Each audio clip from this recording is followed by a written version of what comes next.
Parábolas de Jesus, capítulo 3. O desenvolvimento da vida. A parábola do semeador produziu muita indagação. Alguns dos ouvintes concluíram que Cristo não fundaria um reino terrestre, e muitos estavam curiosos e perplexos. Notando-lhes a perplexidade, Cristo usou outras ilustrações, ainda tentando desviar-lhes os pensamentos da esperança de um reino temporal para a obra da graça divina no coração. E dizia: o reino de Deus é assim, como se um homem lançasse semente à terra, e dormisse, e se levantasse de noite ou de dia, e a semente brotasse e crescesse, não sabendo ele como.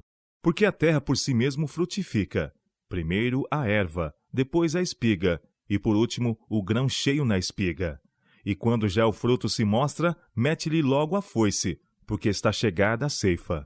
O lavrador que mete logo a foice, porque está chegada a ceifa, não pode ser outro senão Cristo. Ele é que no último grande dia recolherá a seara da terra. O semeador da semente, porém, representa aqueles que trabalham em lugar de Cristo. Da semente se diz que brotou e cresceu, não sabendo ele como, e isto não pode referir-se ao Filho de Deus. Cristo não dorme em sua incumbência, mas vela sobre ela dia e noite.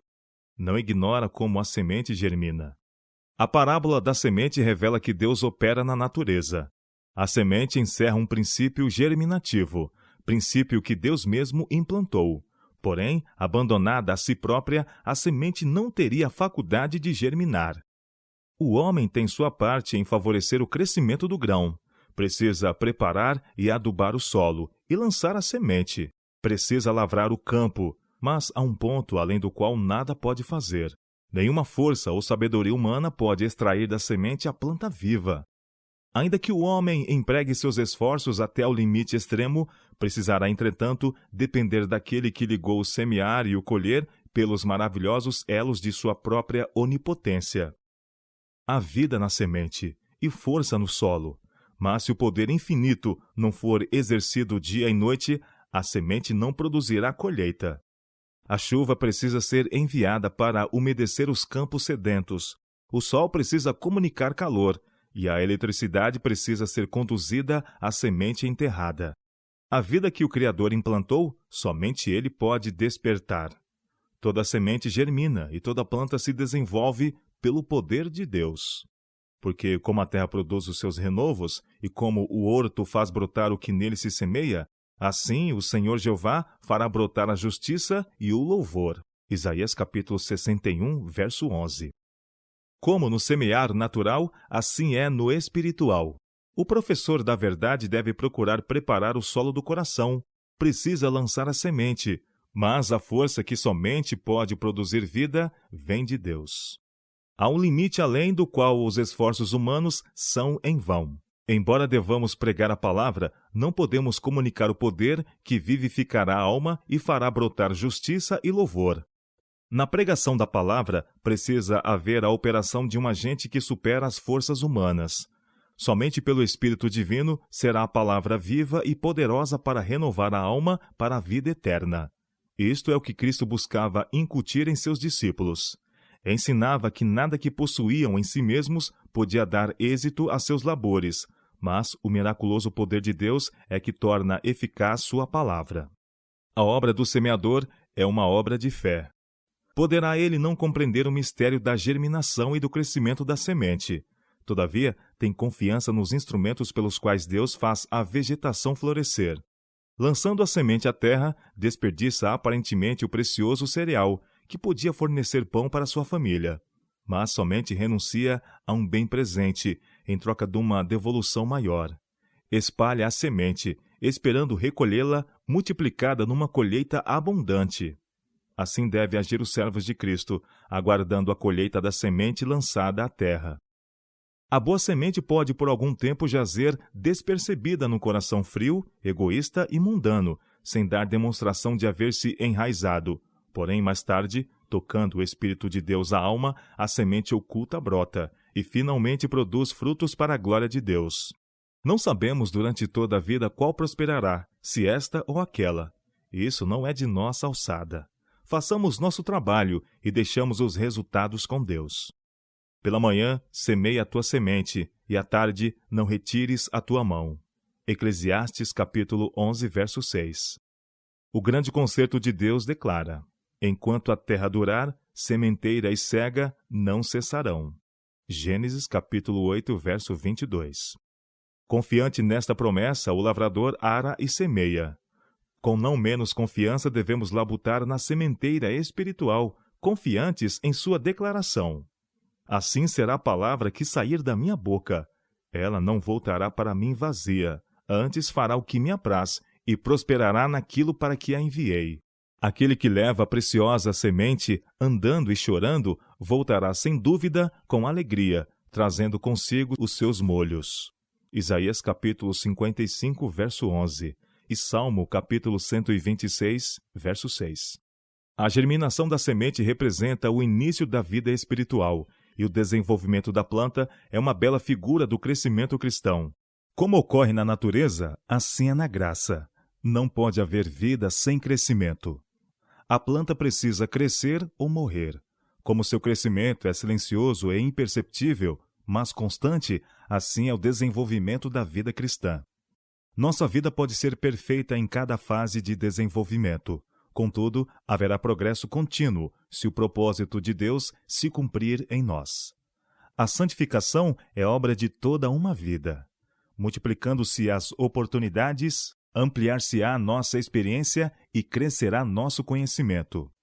Tornar-nos-emos fortes para assumir as responsabilidades, e nossa maturidade será proporcional aos nossos privilégios. A planta cresce recebendo o que Deus provê para sustentar-lhe a vida. Aprofunda as raízes no solo. Sorve o sol, o orvalho e a chuva. Aure as propriedades vitalizantes do ar. Assim deve crescer o cristão, cooperando com os agentes divinos. Sentindo o nosso desamparo, devemos aproveitar todas as oportunidades que se nos deparam para ganhar uma experiência mais rica. Como a planta enraiza-se no solo, devemos também arraigar-nos profundamente em Cristo. Como a planta recebe o sol, o orvalho e a chuva, também devemos abrir o coração ao Espírito Santo. A obra deve ser feita não por força, nem por violência, mas pelo meu Espírito, diz o Senhor dos Exércitos. Zacarias capítulo 4, verso 6. Se conservarmos a mente firmada em Cristo, Ele a nós virá como chuva serôdia, que rega a terra. Como o sol da justiça, levantar-se-á sobre nós, trazendo a salvação debaixo das suas asas. Floresceremos como o lírio, seremos vivificados como o trigo, e floresceremos como a vide. Oséias capítulo 6, verso 3, Malaquias capítulo 4, verso 2 e Oséias capítulo 14, versos 5 e 7. Confiando constantemente em Cristo como nosso Salvador pessoal, cresceremos em tudo naquele que é a cabeça. O trigo desenvolve-se primeiro a erva, depois a espiga, por último, o grão cheio na espiga. O objetivo do lavrador, no lançar a semente e na cultura da planta crescente, é a produção de cereal. Deseja pão para os famintos e semente para futuras searas. Assim espera o lavrador divino uma colheita como recompensa de seu trabalho e sacrifício. Cristo procura reproduzir-se no coração dos homens e faz isto por intermédio daqueles que nele creem. O objetivo da vida cristã é a frutificação, a reprodução do caráter de Cristo no crente, para que se possa reproduzir em outros. A planta não germina, não cresce nem produz frutos para si mesma, mas para dar semente ao semeador e pão ao que come. Isaías capítulo 55, verso 10. Igualmente, ninguém deve viver para si mesmo. O cristão está no mundo como representante de Cristo para a salvação de outros. Na vida que se centraliza no eu, não pode haver crescimento nem frutificação. Se aceitaram a Cristo como seu Salvador pessoal, vocês devem esquecer de si próprios e procurar auxiliar a outros.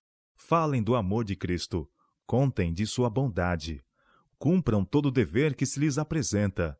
Levem sobre o coração o peso da salvação de almas e tentem salvar os perdidos por todos os meios possíveis. Recebendo o Espírito de Cristo, o Espírito do amor abnegado e do sacrifício por outros, crescerão e produzirão fruto. As graças do Espírito amadurecerão em seu caráter.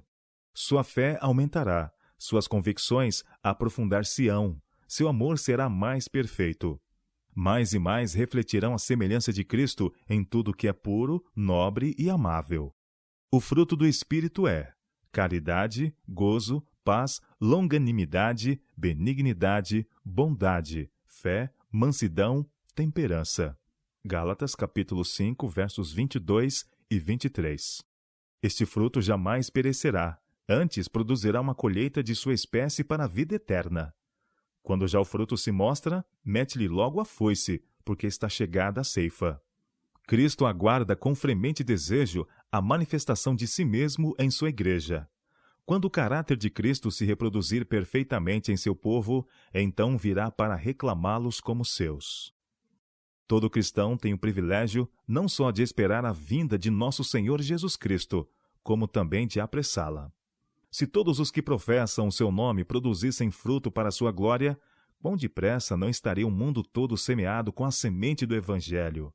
Rapidamente amadureceria a última grande seara, e Cristo viria a recolher o precioso grão.